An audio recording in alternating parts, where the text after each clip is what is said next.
Hello, everyone, and welcome to another edition of the SimNFL show. Real talk about fake sports. I am your host and commissioner. You can call me Pierce.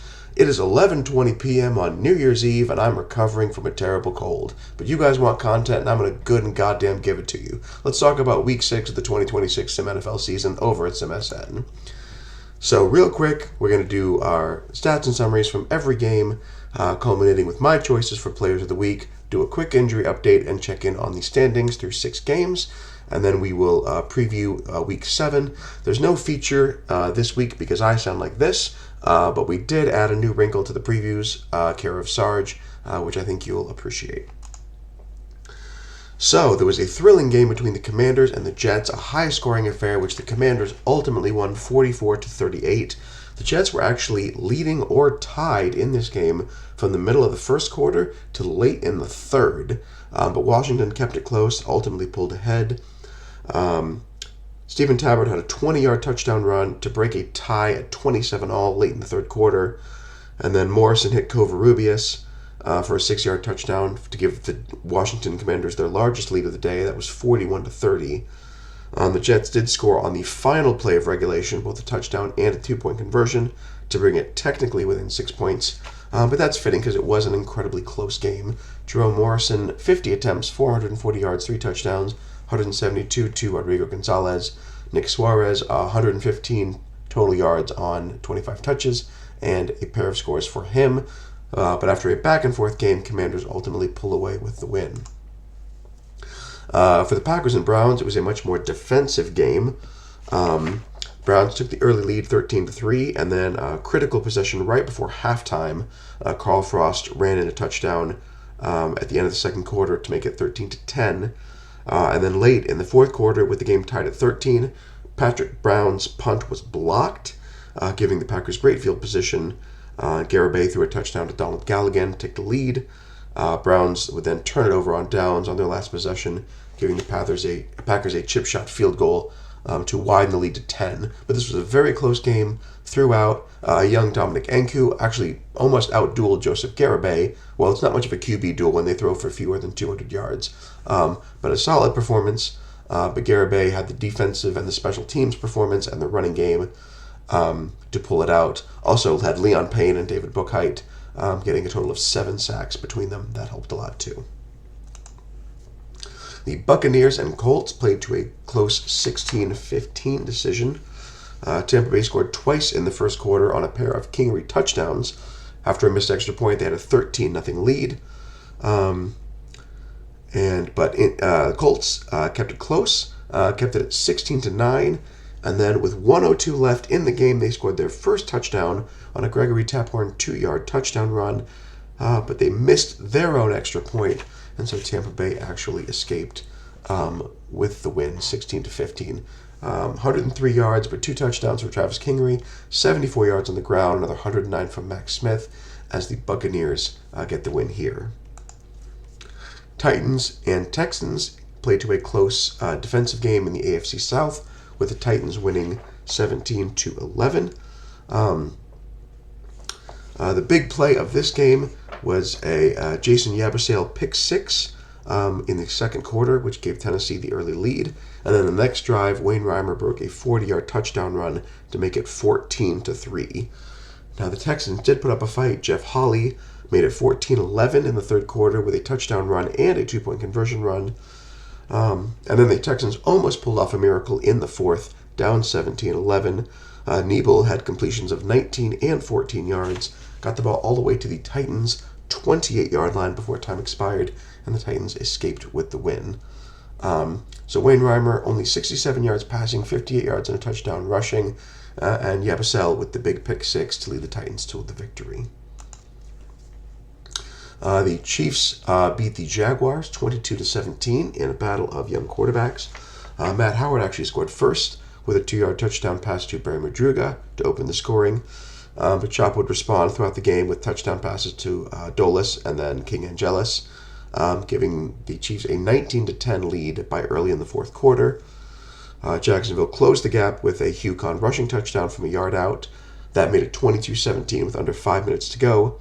Jacksonville got a stop, got the ball back, but Howard was unable to get the Jaguars past midfield before time expired.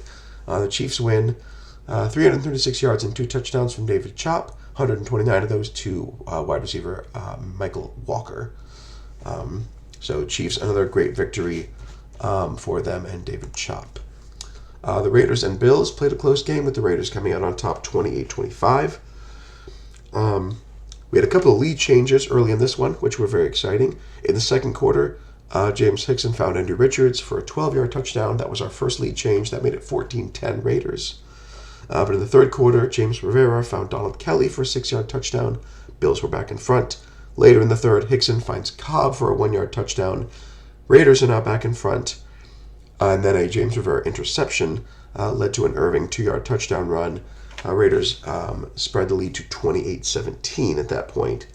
In the final seconds, James Rivera threw a touchdown pass to David Kelly and a 2-point conversion to Bryan Adams, making the final score 28-25, Raiders victory. James Hickson, 324 yards, 3 touchdowns, 3 interceptions. Busy day for him. As for the rest of the Week 6 scoreboard, Cecilio Fuentes, 16 of 23, 155 passing yards and 3 touchdowns for Dallas as they beat Seattle. Kenny White caught 9 passes for 238 yards and a touchdown, helping Miami get past New England. Detroit beat Pittsburgh. Randall Hansen, 22 of 44, 227 yards passing and 3 touchdowns.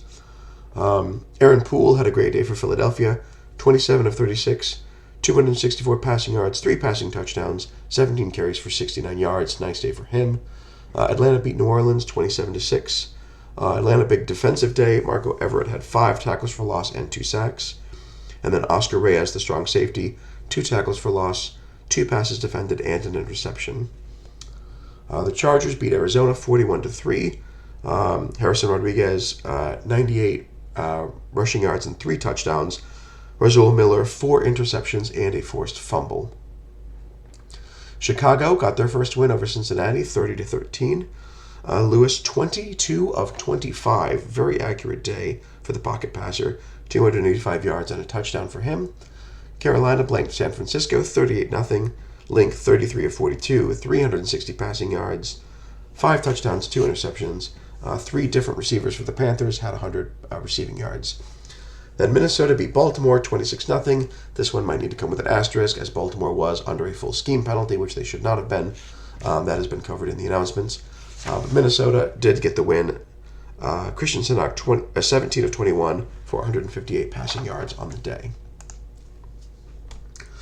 So, for my players of the week, Jerome Morrison, again, 440 yards and 3 touchdowns. Gregory Sellers had a great day for New England, over 200 all-purpose yards. Harrison Rodriguez with those 3 touchdowns. Kenny White, 238 receiving yards. And then Fernando Owens leading the way for that trio in Carolina. 11 catches, 148 yards, and 2 touchdowns for him. On the defensive side, 3 sacks for Abel Moore of New England, 4 for Leon Payne of Green Bay, and then Razul Miller with those 5 takeaways, 4 interceptions, and a forced fumble for him. Meanwhile, Kevin Cordova of Vegas, 2 passes defended and 2 interceptions. And then Oscar Reyes, as we mentioned, of Atlanta, 2 tackles for loss, 2 passes defended, and an interception for him. So congratulations to these 10 players being named my players of the week. As for injury update, the only big name to note that's been added now, and it is a big one, Ramik Phelps of Green Bay is going to miss significant time with a dislocated ankle. Good news for the Packers. If they continue their winning ways, he will definitely be back in time for the playoff push and for the playoffs themselves. So here are things looking in the AFC. We do still have 2 undefeateds. Denver had an early bye. They are 5-0. Miami still at 6-0 and in control of the AFC East. Pittsburgh and Cleveland will play for first place in the North next week. And then it's a tight race between the Titans and Jacksonville in the AFC South. On the NFC, no undefeateds left, but a slew of strong one-loss teams in Washington, Carolina, Detroit, and the LA Rams, the other early bye week. But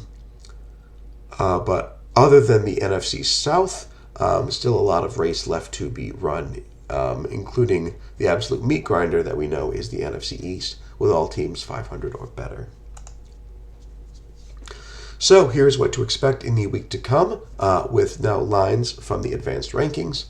Thursday night, we have the Giants going to New Orleans to face the Saints. Despite being 1-5, the Saints are actually a home favorite, though just by half a point.